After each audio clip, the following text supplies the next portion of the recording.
So, good morning or good night, depending on where you are in the world. And welcome to another interview of the Shield Dude on a Couch. I'm your host, Hector, and today I'm joined by the band Cariosus, and they're a melodic death metal band from Chicago, Illinois. And we're here to talk about the brand new single that they just dropped on October 7th. So, it's called Apollo's Lament. So, guys, how are you today? Doing well, Awesome. man. Awesome. You from your promo pics, you look so damn evil in your promo pics with the corpse paint and now and you look like totally different people from the promo pics. Right. That's the idea. Yeah, definitely. It's we're definitely trying to project an image with that. So I'm glad to hear that was successful. Yes. I'm like, oh my God, these people are gonna be evil as fuck. When I talk to them, they're gonna be like, they're gonna be like, hey, what's your inspiration? You're gonna be like Satan or something like that. Yeah. But yeah, also it's melodic death metal, but kind of the look. If you just take a look at your look, there's a lot of like black metal aesthetic to your look. Absolutely. Yeah, we're both really into that. Yeah, I mean, I mean, like me personally, I have a lot of like, especially recently, and even some of my older influences have been black metal. So I think we're trying to, especially with like our newer stuff and more of the direction we're moving into, we're trying to kind of blend that line between that melodic death metal and more of that black metal sound, or black death, I guess. Yeah, I've listened to a few bands that are black and death or black metal with thrash metal. Like so yeah, there's so many mixing of styles. So sometimes I get kind of like lost with so Right. many styles. So for people that are newer to the band, that don't know the band, I know you have a few EPs out, and so you're gearing up for newer music. How did you guys get together? Just after high school, so we all were mutual friends and just kind of got together and started jamming, and it slowly became a thing. Right. Nice. So you're in high school, like what type of like music were you into when you were in high school that inspired the sound of your band? Pretty similar We stuff. well, I mean, I think we had a little bit more divergence in high school, or because with our earlier stuff, I think it was more like deathcore influenced. I think big time more deathcore influence. But they were already playing, like it was Alex, Adam, and Nick. They were already playing, and then I had joined a little bit later before we even released anything. And at that point, I was very into like just shred type stuff. So like Yngwie Malmsteen, and like for me, a huge influence is actually Alexi Laiho from Children of Bodom. So that was my thing, but it was a convergence of a bunch of different styles into that. So Yeah, I wouldn't have think of Ingy, but yes, Children of Bottom, yes. Yeah, definitely. I mean, yeah, right. It's more just what I was listening to, not really. We don't want to sound like Yngwie, I'll put it that way, because it's definitely not that type of sound, that's for sure. Oh yeah, I've heard stories of Ingy. Actually, I think I interviewed someone that actually like worked with him, and I'm like, Yeah. tell me some stories about him because he's legendary for throwing like hissy fits and like Yeah. complaining about like the most common stuff. Right. So yeah, and I checked out the term cariosis, which means something that's rotting. And yeah, the sound of cariosis, it's melodic death metal, but I heard some black metal, and it's very eerie, and even the way you have the logo, it's logo that looks really evil. So the new track is Apollo's Lament.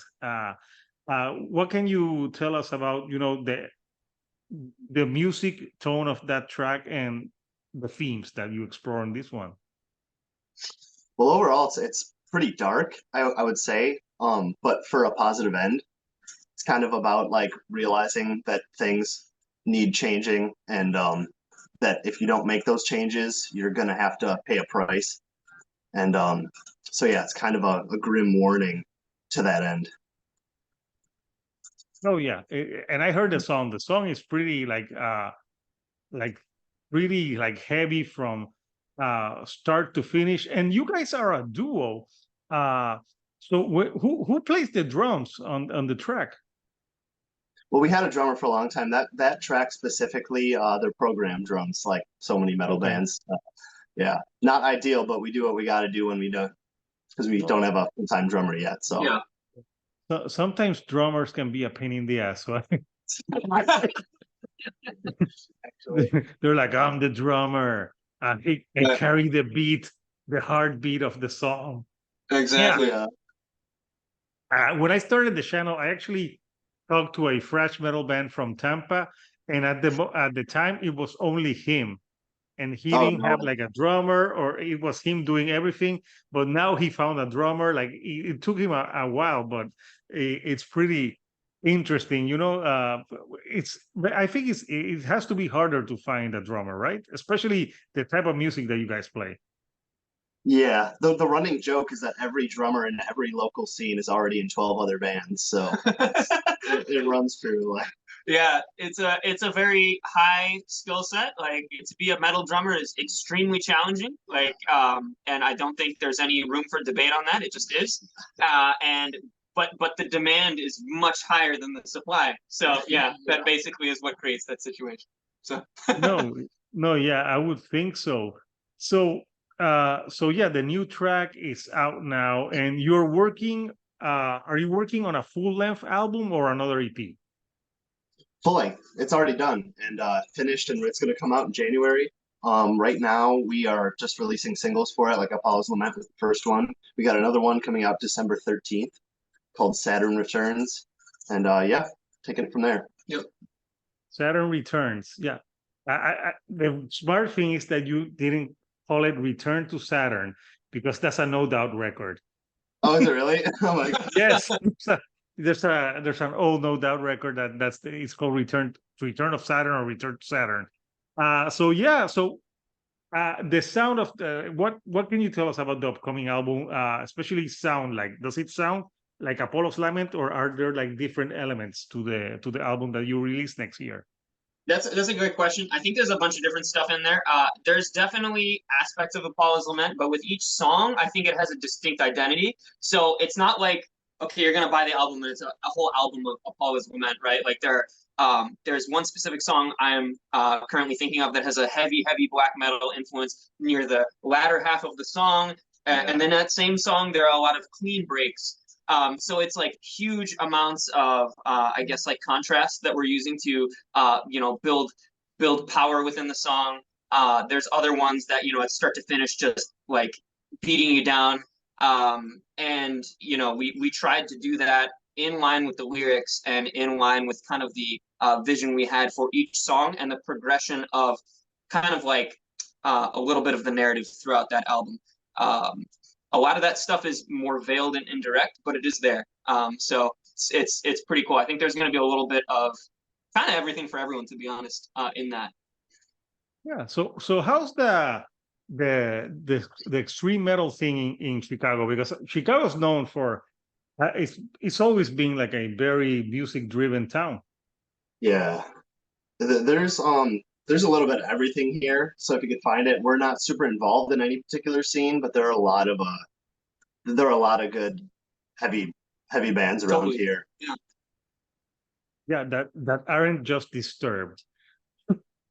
Yeah, For right, people exactly. that think of like, Oh yeah. my god, that's right. I forgot they were from around there. That's so funny. Yep. Yes. Well, one of my favorite bands is from Chicago, but totally different. Smashing Pumpkins, like I love them, Oh and yeah, they're from yeah, that totally. area as well. I would take Smashing Pumpkins over Disturbed any day of the week. I agree. But- Honestly, I agree. Yeah. Zero is a great song. Love that song. Oh yeah, and I don't know. I don't know if you guys heard that Code Orange song where they have Billy from Smashing Pumpkins singing. Do they on one of actually? Wow. I had no idea. That's so funny. Oh yeah, and I saw an interview of the guy from Code Orange, and they said that they sent him something, and he said, yeah, he never heard of the band. I would be like, if I talked to Billy Corgan, I would be like, I'm not worthy to talk to you, Billy. Yeah. Like, It's this big ball. Yeah, no, yeah, it would be awesome. So so you guys are, because they're so you are not like super involved in the scene, but yeah, uh the Apollo's Lament, yeah, it's a great track, and I was also listening to some of your older material. So uh when you were working on this album, with the themes and the tone that you wanted to convey for the album, like what inspired some of the tracks, especially Apollo's Lament? What inspired that track? Oh man, you thinking in terms of musically or like inspiration for the overall theme, or Inspiration for the overall theme and music, of course. oh man.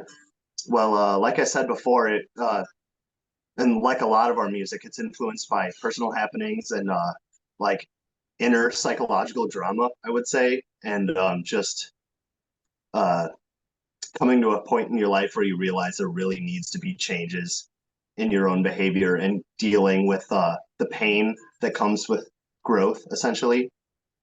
And yeah, I'd say about that. Mostly personal inner work and having to deal with that and the pain that comes with that. Yeah. And I mean, from a musical standpoint, when we were putting together the instrumentals of that song, like just strictly speaking, again in a musical way, there's pretty much the whole song is in like harmonic minor, other than like I think like the chorus. So that's where kind of some of that, at least for me, like where I was able to show a little bit more of that like neoclassical influence, especially in the lead in that song. There's a lot of like pedal points and stuff like that, which is I was trying to pull that directly from some more classical styles of phrasing. So that's kind of where that came from as well, while still trying to maintain like the heaviness and aggression of that. Kind of a couple different things happening there. Yeah. And so these last weeks there's been some interesting topics about metal and fashion. I don't know if you saw. I recently talked to Tomb Mold, but I didn't talk about. And they were on a cover of a magazine, and people were pissed that they weren't all wearing like like metal shirts and stuff like. And you're wearing a flannel shirt, so people say like, oh, they claim to be death metal, but he's dressed like a flannel shirt from the grunge era or something shit like that. So what are your thoughts on like that? It's gotten like ridiculous that people are paying so much attention to like clothes. The fucking with the internet, people are going to be pissed at you no matter what you do. It exactly. Does not matter. Yeah, so. And to me, like the way I view it is like I could care less how someone dresses. To be honest, like caring someone how someone dresses to me is not death metal. Yeah. Like, so you've defeated your own cause at that point. You're like a walking contradiction if you care. Like someone can be in basketball shorts and a t-shirt or a full suit, and the art stands or falls on its own merit. It has nothing to do with the way you dress, the way you look, all that kind of stuff. To me, that's my opinion. Yeah. And just look at your hair, man. You combed it. I did. You have gel on it. I do, man. Got to be professional up in here. Yeah, no, I've gotten people like in a show like you don't look like you like this music. Your hair is all nice and I'm going incognito is what it is. Yeah. Oh yeah, but you know what? With metal, there's a look that I've always hated that look. And if I'm sorry, metalheads that wear that look, but that look that the best with the patches. Oh yeah. You don't like the battle jackets? No. I call those, this is what I call the jacket. Those are the women repellent. I'm like, if you wear that jacket, you will repel a woman. Like it's not sexy. I don't know. I've never wore it. We need the colleges of the world to conduct some studies on this, because we need to confirm that this is the case. Yeah. Yeah, because I think it's not as it was like more common back in the day.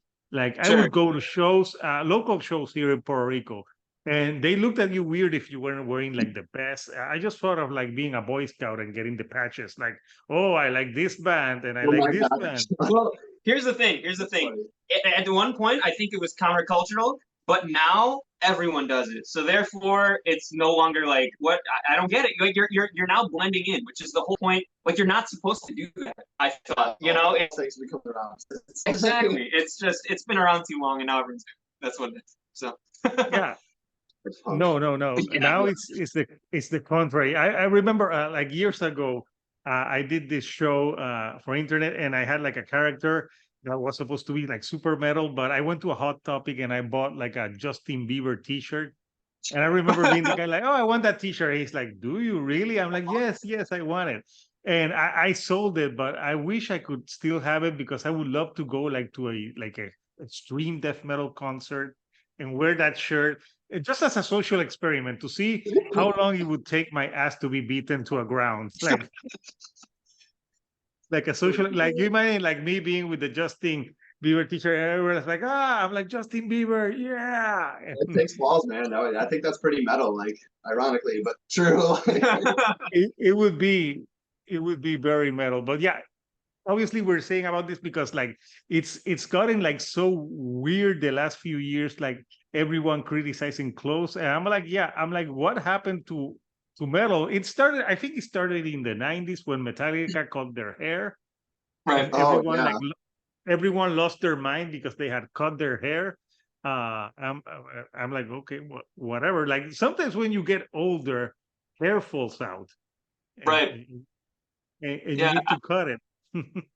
I mean, they're people too, right? They have families, they have lives and stuff like that. Yeah. It's like, I mean, like Sometimes they're not gonna like. Why would you limit yourself to only? Okay, I'm just gonna be this one long-haired person. Like people are deep, like varied individuals. It's not like just the person you see on the stage. You know, there's more to it than No. that. So it's not very metal to box yourself in like that. exactly, right. Yeah.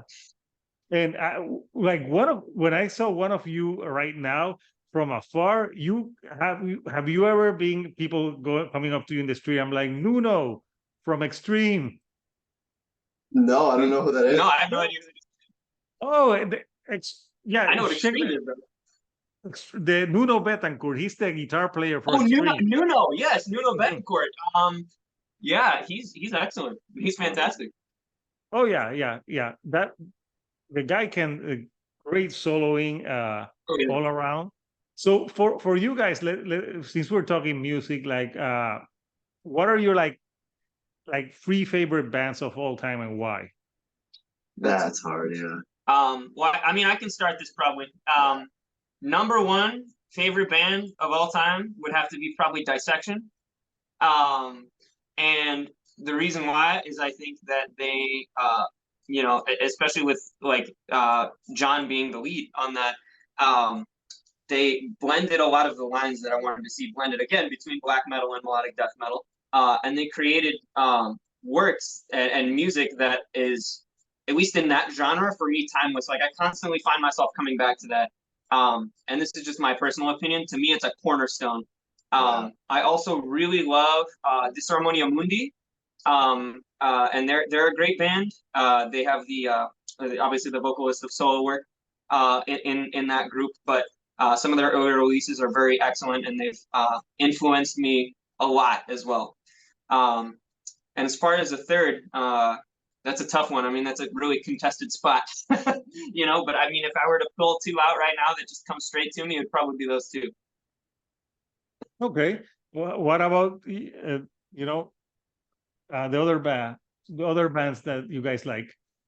I'm big into like really influential for me was like 90s metal. So I don't listen to it so much anymore just because like listened to it to death when I was a kid. But I was really big into like the new metal scene and like that whole era, like Slipknot, Rammstein, Dir Grey. Like it's kind of an international phenomenon, which I thought was really cool. But those were definitely a big cornerstone for me. But like Kevin said, Dissection is a huge influence on both of us. Yeah, for sure. Then I had my big black metal phase, so that's also like just a lot of bands in that genre. Yeah, there's a lot of great acts there, and it's really hard to single out just one. There's a lot of good stuff in that scene, in my opinion. So yeah, it seems like you both got like this good taste, and that's influence. I love the 90s as well. I'm not apologetic about loving things from the 90s. So I've never seen Slipknot live. That's a band that I want to see live. They're cool. Yeah, I've heard Yeah, good things. very, Heard very really good cool. things. They're good. Their last album sucked, but they're good. I mean, I kind of agree, but like I still love them. Like, Yeah, so- absolutely. Yeah. Yeah, every now and again, every band has their bad album. There's Sure. like few bands that can truly say that they never release a bad album, but they're like few in between. But there's always gonna be an album that's better than some other. But it's really funny when every like huge band is having like a new release and they always say the same thing. This is the best thing that we've ever done. Like every sometimes someone would go, I'm like, and would go on a press and say like, well, it's okay. It's Yeah, not the right. best, but it's the best we could do right now. That's funny. That's marketing, man. What can I say? Yeah, of course. So when you guys are like, tell me about the preparation for you when you guys play live, because obviously you put paint. It's you turn into different people. How's that preparation for you? Because I know there's some people that get like stage fright. But what's the ritual that you do before you get on stage? Nothing specific, I would say. Just like tuning into the space, kind of getting in the right mindset, really reflecting on what we're trying to put out there, our intention, and the necessary frame of mind to express that intention. Right. Yeah. And then for me, just personally, if I can get to my guitar, I will. Just because, I mean, obviously for warming up, but also like with, I mean, the kind of music we play at the speed we play, you want it to be as, how do I say this? Like, you want as much muscle memory as possible, and I don't want to be thinking about the notes I'm playing. I want to be thinking about like the kind of emotion I'm trying to project, which is not always the easiest thing to do with this type of metal because of how challenging it is from a technical standpoint. So that to me is what I at least, if I can, because it's not always possible, but if I can, I try to do that. Yeah, because you're trying to convey emotion, but you're also trying to play as fast as possible, Right, technical exactly. as possible. So That's the thing. Yeah. It's fast so and clean. That's the thing. It can't be sloppy either. Like it has to be like on time and right. So yeah, it's a tough balance to strike there with that. I wonder why is that like some bands where they get older, they start playing slower because they will be like, fuck, we can't play this fast anymore. We're tired. Yeah, right. You're gonna get arthritis if you do that your whole life. Exactly. Yeah. No, So, yeah. It can be easy and yeah, and extreme metal and anything extreme, it's like so fast, the blast beats, everything. It has to take a toll on the body. So you guys are obviously you have the new album that's coming out in January. Do you before the year ends, do you have some shows pending? None at the moment. We're actually getting a full lineup together because it's been me and Kevin for a minute now, and we got Cody in the background here learning our riffs. So yeah, he's working on. I see the guitar. He's like, yeah. awesome. Yeah, so no shows at the moment. He's saying hi to us. So yeah. So people who are watching this, Cariosus needs a fucking drummer. What are the qualifications for the drummer? Oh, sorry, what was that? What are the qualifications for the drummer? So someone who can blast beat for like 4 minutes straight is like just technical requirements. Yeah, very and then consistent with timing, I would say, is the big thing as well. So they're the backbone, man. Like the one member that really can't be slopped. Like you can get away with the guitars or the vocals being a little loosey goosey, but that drummer just has to be. It has to be on time. Yep. So perform under pressure. And a bonus, if he looks like David Draymond from Disturbed, that's a plus. Perfect. Always a plus. Right? Yes. Yeah, maybe you don't know. Maybe David Draymond will hit you guys up, and he's like, "I'm bored of Disturbed. I want to play drums." Plus, he there was like a news like a few months ago that he was actually on Tinder. No way. Wow. Yeah, yeah, for sure, dude. Yeah. It said Disturbed singer does monkey noises on point.